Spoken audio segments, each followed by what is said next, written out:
I've got about 8 slides here, and I'm going to talk for 10 minutes, and hopefully set up for some questions at the end. Now, one word of caution: my profession always tries to sell its wares based on fear, uncertainty, and doubt, and inevitably, the messaging around information security can sound a little alarming. But in reality, there is probably a real-world analogy in that. Let's take a live example right now. When we talk about Zoom bombing, where people are invading conferences such as this and often displaying unpleasant images or something which is counter to the message and the purpose of the meeting, it is a virtual equivalent of people invading a village hall where once a meeting would have been held. The difficulty, of course, is people's perception of it, because they fear that they have less control of these things. There isn't a policeman who's going to come and sort the situation out, and because it's on your laptop in front of you, it is invading your personal space. So there's a perception issue here, but in reality, what I'm trying to say is that the language we talk in terms of information security does sound scary, but it ought not to be. And at the end, and maybe as part of the discussion, we might want to pivot on to how we can make a more positive message out of applying good information security into what we do. Let me skip on to the next slide, if this will let me. So 5 key areas we're going to talk about as to whether charities really are a target for cyber criminals. What are those risks? What are the controls? Control being some element of activity or setting or something that you can do about it. How do we do that? And where else on the last slide can you go for further help? So inevitably, in 8 minutes left now, we're just going to scratch the surface. But there's 4 key resources which I'm going to come on to at the end, which means you really don't need to take any notes during this. You can go back to those points of resource and get fully informed in an hour or two of reading. So are charities a target? Well, the fact that you handle various types of data which are very similar to most other corporate organizations means that you are inevitably a target. And the perception from people out there, those malactors who may want to use the internet for nefarious things, or that you are a source of collection of money from supporters. Maybe you have a retail outlet, or maybe from various other mechanisms of donations, you are an area where money is going to flow into. There are no morals amongst cyber criminals. The picture on the right maybe counters that. That's the Guy Fawkes mask, normally associated with an organization called Anonymous, and is often used in the cyber world to represent a group that we would refer to as hacktivists. And a hacktivist is someone who'll use the cybersphere for their own morals or displaying their own ethics. And maybe not the greatest threat to charities, but there has been instances where a particular charity has been targeted by hacktivists because what they're doing is something that they do not agree with. But inevitably, the real focus is money. And where larger corporate organizations with a bottom line and maybe a stock price, concerned about their shareholders and their reputation, are able to and are applying much greater cybersecurity protective techniques. It doesn't mean they're still not lucrative targets. It doesn't mean they're still not targeted by cyber attackers. It just means that the average Joe cyber attacker is going to be less successful. And as a result, they kind of move down the stack into what is considered the softer underbelly. So if you like, as banks get better at cybersecurity, as companies spend more on cybersecurity, they're displacing the criminal activity into other areas where in the past, charities may have thought that they were, as a result of their ethical purview, not necessarily the most appropriate target. But if you are interested in making money any way you can, then you become, by default, the softer underbelly. On the next slide, we'll talk about the target and the threat, but I'll just draw your attention to the image on the right-hand side. First off, a slightly old report is available on the National Cyber Security Centre website, and there's some guidance there for small charities in particular, but actually there's some various sources of guidance, which I'm going to refer to in the last slide again, which are good for all to take care of. The first bullet point, I think we've covered. The second bullet point, the scale of reporting. Well, actually, this is not an issue for charities, but the report does make a point that the NCSC are a little bit lacking in the data as to how much of a problem cybersecurity breaches are in charities. There has been one report recently, October last year, which indicated up to a third of charities have suffered some sort of information security or cyber incident. But there is an issue not only in this sector, but in all sectors where people don't report. And that causes a problem for the National Cybersecurity Centre because without capturing the trends and without being able to identify to government where there is a long-term threat or a growing threat, it's less able to justify where things need to be done. It is and should be reassuring to you that the NCSC has and is paying some attention to the charity sector and has produced this guidance. But if you do and are subject to any sort of cybersecurity incident, I would recommend that you report it, and you can do so securely through the NCSC website. If you don't report it, and people don't because they fear that it will damage their reputation and hence their revenue because people will stop donating to an organization that appears not to be able to look after their information, well, then there's a second danger in that information will still come out in the wash at some point later on, and then there's seen as an element of trying to hide the truth. But it is a real issue for all organizations, and I think the most for charity sector on that third bullet point. You're all about delivering your charity effect and reducing the costs of doing so in any way possible. And therefore expenditure on IT and expenditure on information security may not seem as high a priority. And that's one area really that I cannot answer for you. It is just something for you to consider in terms of balancing your normal outgoings and costs as to whether protecting your information security will avoid reputational damage, loss of revenue, and potentially fines from the Information Commissioner's Office if private data is leaked. And the reason why that might happen, on the fourth bullet point, is that although a charity may not be a particularly wealthy organization to target in the first place, there is circa 200,000 charities in the UK, and that's looking at what is registered charities in England and Wales, plus Scotland, plus Northern Ireland. And with them being seen as the softer underbelly, there is a potential for voluminous attacks as opposed to particularly targeted attacks to steal money from a lucrative organization.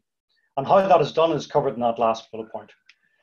Charities are, by definition, normally open organizations and are publishing details of key stakeholders involved in that charity on various websites.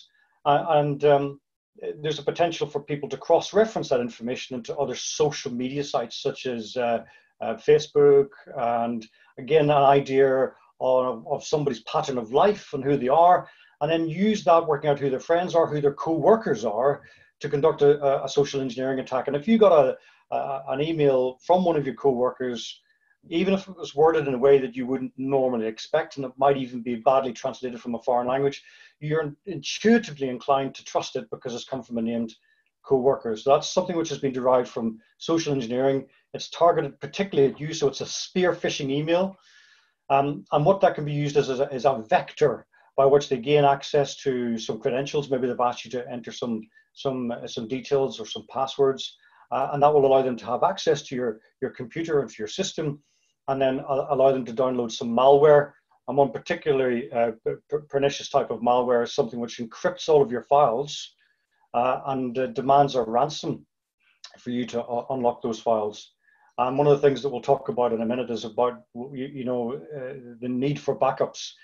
One word of caution: some organizations do choose to pay the ransom, but there is no guarantee that someone who has encrypted all of your files and locked them with a cryptographic key will actually unlock them for you if you pay the ransom. In terms of identity theft, if you contain enough PII, privileged information sources, such that someone can steal an identity, that's more lucrative than a bank record. On the dark web, a bank record normally retails for about $2, but a medical record retails for about $20, because you can use that really to set up mortgages and bank accounts and take over somebody's identity completely. We've talked about delivery of payloads and malware and ransoms. The other opportunity here that's presented by access to your systems is to steal data, take that away, and either sell it on the dark web for somebody else to do that thing that I've just suggested in terms of making revenue from your personal information. But also in doing so, that breach then inevitably is a reportable offence to the Information Commissioner's Office and can result in fines. And charities have been fined by the Information Commissioner's Office.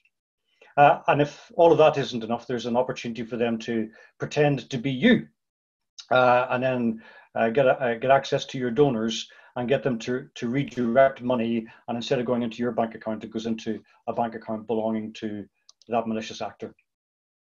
You've got a couple of minutes left, Graham. Okay. On the next slide, just a couple of examples where a charity has lost £13,000. It was a sort of natural history-based charity, and effectively somebody intercepted the comms between their CEO and a provider and stole that information. I'm just going to skip on for the rest of this slide, just as there are further examples.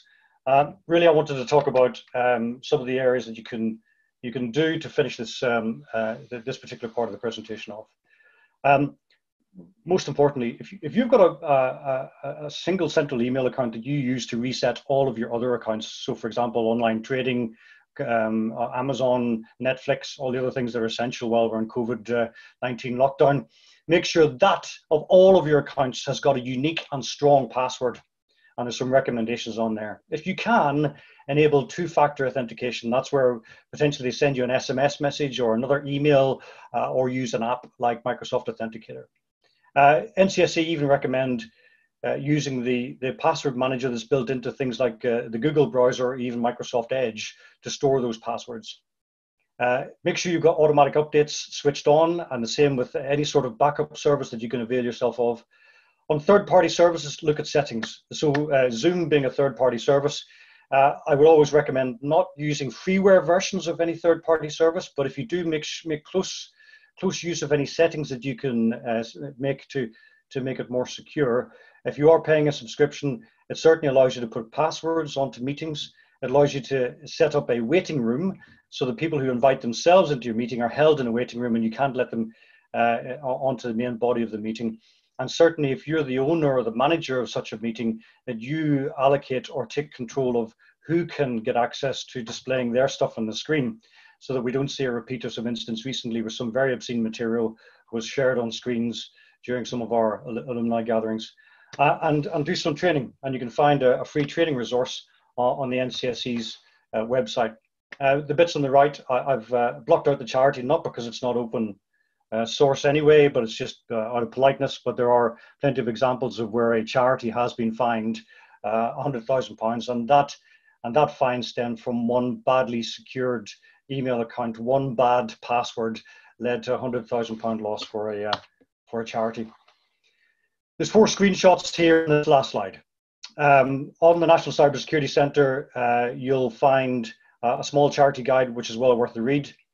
Information Commissioner's Office will give you a good definition of what GDPR is, and also some frequently asked questions on how it pertains to charities and what is the likelihood of a charity getting a fine if it has an information security breach, and most importantly, what your needs are in terms of reporting a breach, and also in managing personal information and the right for deletion and the right for correction and all those good things.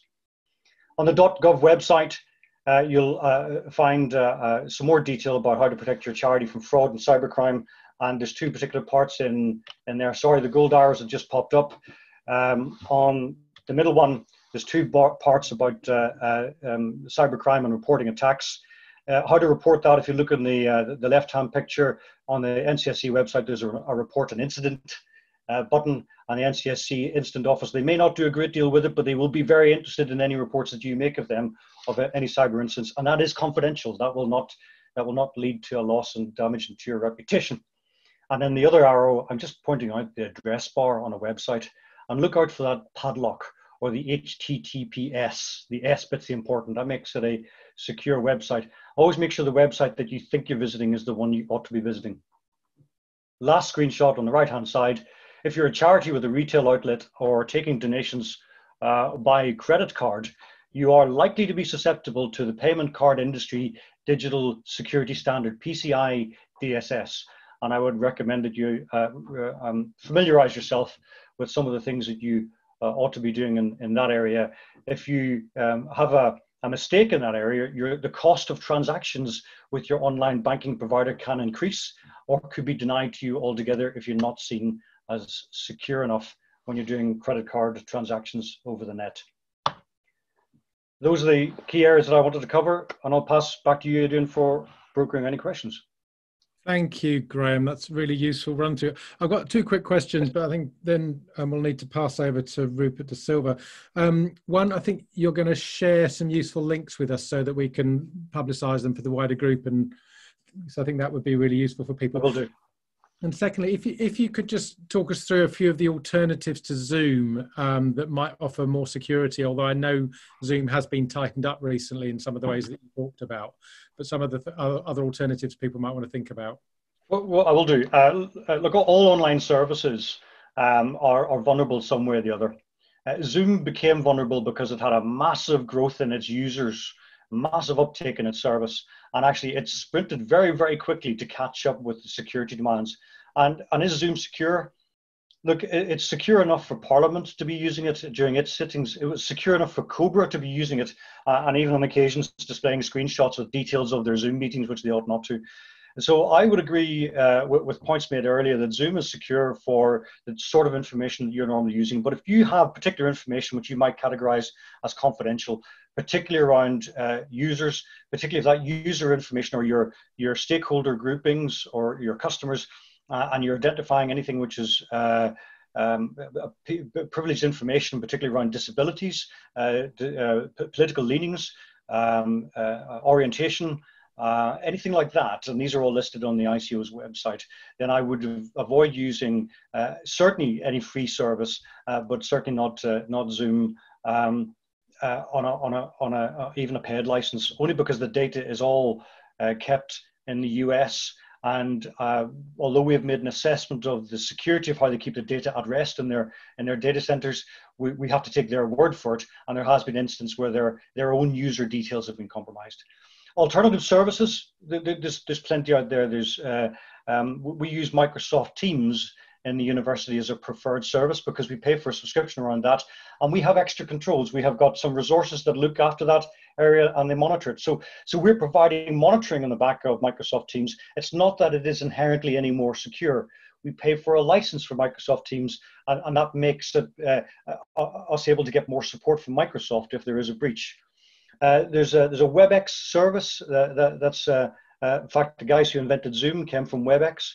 There's about a dozen others. I don't have them all off the top of my head. I've got a comparison table, and I can certainly issue that document out to you with before the end of the week with a list of the top 12 services that people like to use.